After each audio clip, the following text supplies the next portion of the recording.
Welcome back to my channel. இந்த வீடியோவில் BEd 7th செமஸ்டரில் பள்ளி மேலாண்மையும் கல்வியில் யூனிட் 4ல் கோத்தாரி கல்விக்குழுவின் பரிந்துரைகள்.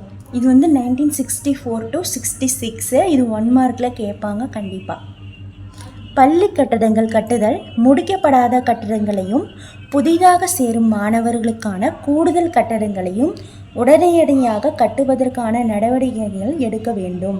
பள்ளி கட்டடங்களை கட்டுவதற்கு ஒதுக்கப்படும் நிதியளவு மத்திய மற்றும் மாநில அரசுகளின் வரவு செலவு திட்டத்தில் அதிகரிக்கப்படுவதோடு சமுதாய வளங்களை சமப்படுத்தும் அடிப்படையில் திரட்டப்பட வேண்டும். இது என்ன, இந்த கோத்தாரி கல்விக்குழுவினோட பரிந்துரை என்னன்னா, கல்வி கட்டிடங்களை கட்டி கொடுக்கணும்.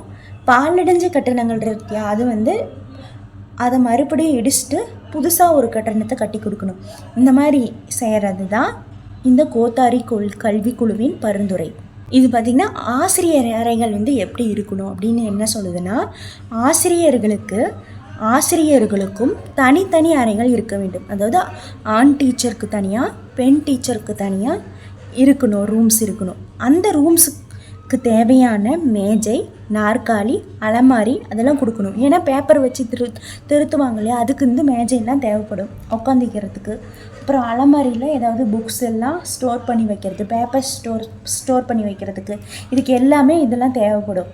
இதெல்லாம் இருக்கிற மாதிரி அந்த ஆசிரியரோட அறைகள் இப்போ ஆசிரியர்களின் ஓய்வறைகளின் வசதி எப்படி இருக்கணும்னா, குடிநீர் வசதி இருக்கணும், வெளிச்சமாக இருக்கணும், காற்றோட்டமாக இருக்கணும் போன்ற வசதிகளுடன் இருக்கணும்.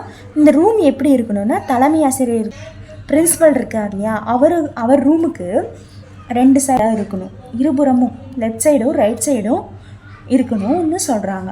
இப்போ வகுப்பறைகள் எப்படிலாம் இருக்கணும் அப்படின்னு இந்த கோத்தாரி கல்விக்குழு பரிந்துரைக்குதுன்னா, வகுப்பறைகள் போதுமான அளவு பெரிதாக 25 அடிக்கு 20 அடி என்ற அளவில் சுமார் 40 மாணவர்கள் அமரும் வகையில் இருத்தல் வேண்டும்.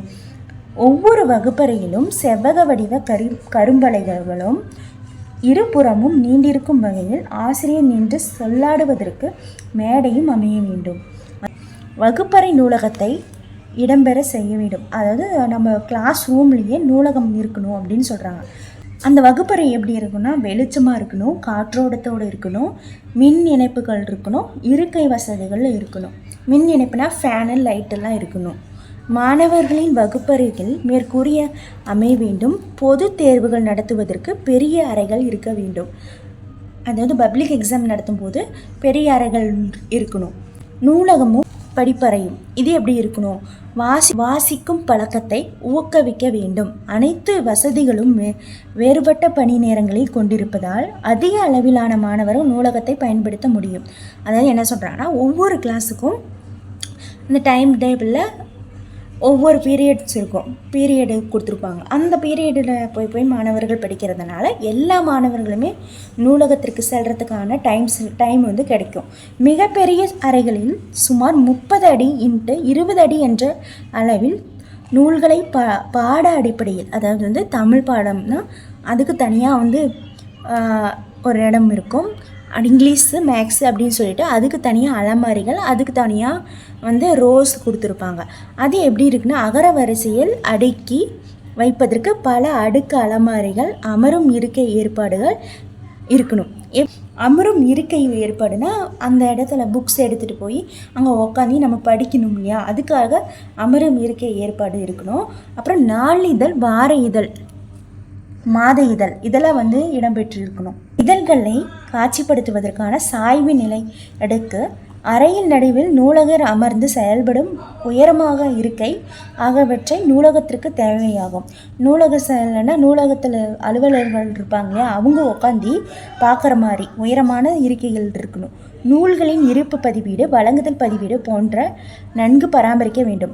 என்னன்னா, நம்ம புக்கு போய் எடுத்துகிட்டு வரும்போது சைன் பண்ணணும் இல்லையா, சைன் பண்ணிவிட்டு இத்தனை நாளில் மறுபடியும் திரும்பி கொடுக்கணும் அப்படின்னு சொல்லுவாங்க. அதுக்கு புக்ஸ் இருக்கும், அதில் என்ட்ரி பண்ணி நம்ம பராமரித்து வச்சுருப்பாங்க. நவீன நூலகத்தில் இணையதள வசதி ஏற்படுத்தப்பட்டு தகவல் பரிமாற்றம் மேற்கொள்வதற்கும் வழிவகை செய்யப்படுகிறது. ஆய்வகங்கள் எப்படி இருக்கணும் அப்படின்னா, லேப் எப்படி இருக்கணும், ஆய்வகங்கள்லாம் லேபு. இப்போ உயர்நிலை பள்ளிகளில் ஒரு பொது அறிவியல் ஆய்வகமும் மேல்நிலைப் பள்ளியில் இயற்பியல், வேதியியல், உயிரியல், கணினியல் போன்ற பாடங்களுக்கும் பிரத்யேக ஆய்வகங்களை அமைச்சிருக்கணும். தனித்தனியாக லேபெலாம் இருக்கணும் அப்படின்னு சொல்கிறாங்க. ஆய்வகங்களின் பரிசோதனைகள் செய்திருவதற்கு போதுமான அளவில் கருவிகள், பொருட்கள், தீயணைப்பான்கள் போன்றவை இருக்க வேண்டும். என்ன தீயணைப்பான் எதுக்கு வைக்கிறாங்கன்னா, சில எக்ஸ்பெரிமெண்ட் பண்ணும்போது தீ பிடிக்கிறதுக்கான வாய்ப்புகள் இருக்கு இல்லையா, அப்போ வந்து தீயணைப்பான் எடுத்து நம்ம யூஸ் பண்ணிக்கலாம். இருப்பு பதிவீடு, வழங்குதல் பதிவீடு, உடைந்த பொருட்கள் பதிவீடு போன்றவை சரியாக பராமரிக்க வேணும். இப்போ விளையாட்டு மைதானம் எப்படி இருக்கணும்னா, மாணவர்கள் உடல்நலத்திற்கும் மனநலத்திற்கும் விளையாட்டு வந்து அவசியமாக இருக்குது. ஏன்னா ஆக்டிவாக ஒரு இருக்கும்போது தான் நல்லா படிக்க முடியும். அதுவும் இல்லாமல் விளையாட்டுத்துறையிலும் நல்லா சாதிக்க முடியும் இல்லையா, ஒலிம்பிக்ஸ்லாம் போகலாம். அது மாதிரி இப்போ மாணவர்களின் வயதுக்கேற்ப கைப்பந்து, கூடைப்பந்து, கால்பந்து, கிரிக்கெட்டு, ஹாக்கி, பூப்பந்து, சிறகுப்பந்து போன்ற முறையாக அமைக்கப்பட்ட விளையாட்டுகள் கற்றுக் கொடுக்கப்பட வேண்டும். இதெல்லாம் வந்து இருக்கணும். அதுவும் அவங்கவுங்க ஏஜுக்கு தகுந்த மாதிரி பொருட்கள், அந்த விளையாட்டு பொருட்கள் இருக்கணும். விளையாட்டு போட்டிகள், உடற்பயிற்சிகள், யோகா பயிற்சிகள் போன்றவற்றை நடத்திட பள்ளி விளையாட்டு மைதானம் பயன்படுத்தப்படுகிறது. அந்த பள்ளி விளையாட்டு மைதானமும் பெருசாக இருக்கணும். ஒரு ஸ்கூல்னால் அந்த விளையாட்டு மைதானம் வந்து பெருசாக இருக்கிற மாதிரி இருக்கணும்.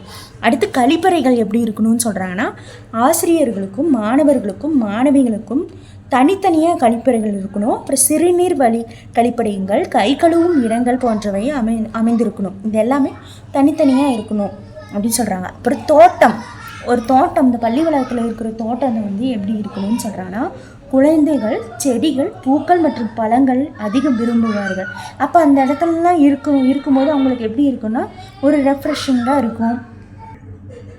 தோட்ட வேலை செய்தல், குழந்தைகளுக்கு மண், காலநிலை, காய்கறிகள் மற்றும் பழங்கள், உணவு, செடிகள், மருத்துவ பயன்களை போன்றவற்றை கற்றுக் கொடுக்கும் தோட்டப்பள்ளி வளாகத்திற்கு அழகூட்டும். ஏன்னா எந்தெந்த காய்கறி, எந்தெந்த பழங்கள்லாம் சாப்பிட்டா நமக்கு உடம்புக்கு நல்லது, ஏன்னா அதில் வந்து என்னென்ன சத்துக்கள்லாம் இருக்குது அப்படின்னு தெரிஞ்சுக்கிறதுக்காக இருக்கட்டும். அப்புறம் விவசாயம் செய்கிறதுக்காக அந்த மண் வந்து எப்படி இருக்கும், எந்த மண் எந்த செடி நட்டால் வளரும் அப்படின்னு சொல்லிட்டு அந்த காலநிலை இது எல்லாமே வந்து இந்த குழந்தைங்களுக்கு வந்து தெரிஞ்சுப்பாங்க, அந்த தோட்டக்கலை இருக்கிறதுனால அந்த ஸ்கூலில்.